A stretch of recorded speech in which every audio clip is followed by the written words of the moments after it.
जिस ताकत के साथ इजरायली सेना 7 अक्टूबर 2023 को गाजा में घुसी थी, अब हमास के लड़ाकों ने उसी ताकत की हवा निकाल दी है। हमास के सफाई के लिए गाजा की गली गली घूम रही आईडीएफ अब गाजा में छाती के बल रेंग रही है। गाजा में ऐसी कोई जगह नहीं बची जहां पर हमास के लड़ाकों ने आईडीएफ के ऊपर हमला न किया हो। उल्टा अब आईडीएफ को गाजा के भीतर सिर छिपाने की जगह तक नहीं मिल रही। लंबाई में करीब 40 किलोमीटर और चौड़ाई में तकरीबन 6 से 8 किलोमीटर वाले गाजा ने इजरायली फौज को उसकी असली ताकत का आईना दिखा दिया है। दरअसल हमास के मौजूदा हमलों को देखकर ऐसा लगता है कि आईडीएफ हमास को कभी मिटा नहीं पाएगी।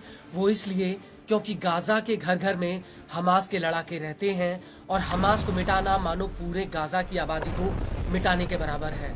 और हकीकत में इजराइल ऐसा कभी कर नहीं पाएगा। जी हाँ, हम बात कर रहे हैं गाजा में आईडीएफ के ऊपर हुए एक और भीषण हमले की, जिसमें इजराइल को भारी नुकसान हुआ है। दरअसल केंद्रीय गाजा के उत्तरी नुसरत कैंप में आईडीएफ के ऊपर एक बहुत बड़ा अटैक हुआ है। यहाँ पर हमास के लड़ाकों ने आईडीएफ के एक मेरकावा टैंक को ही उड़ा दिया। हमास ने इस हमले का वीडियो भी रिलीज किया है। इस वीडियो में साफ दिख रहा है कि कैसे दूर आईडीएफ का एक मेरकावा टैंक खड़ा है और कुछ ही सेकंड्स में ये टैंक चलने लगता है और उसके ऊपर हमास का एक लड़ाका फायरिंग कर देता है।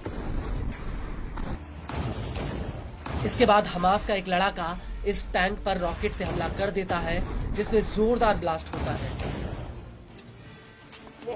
और इस अटैक के बाद हमास के लड़ाके उत्तरी गाजा के जबालिया कैंप में आईडीएफ के ऊपर एक और बड़ा अटैक कर देते हैं।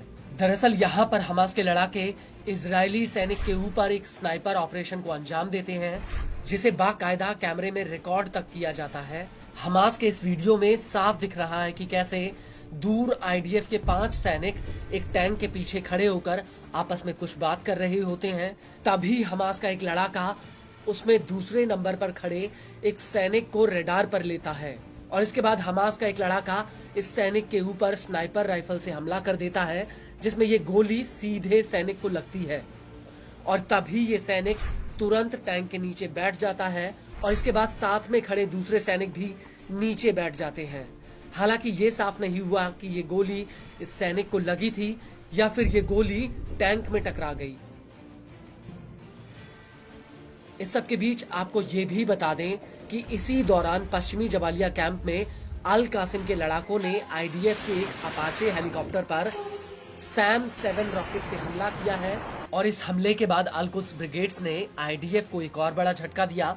वो ये है कि अल कुद्स के लड़ाकों ने खान यूनिस शहर के ऊपर मंडरा रहे एक इजरायली एवोमैक्स ड्रोन को कब्जे में ले लिया। अल कुद्स ने इस ड्रोन का एक वीडियो भी जारी किया है, जिसमें अल कुद्स का एक लड़ाका इस ड्रोन को कैमरे में फिल्मा रहा है।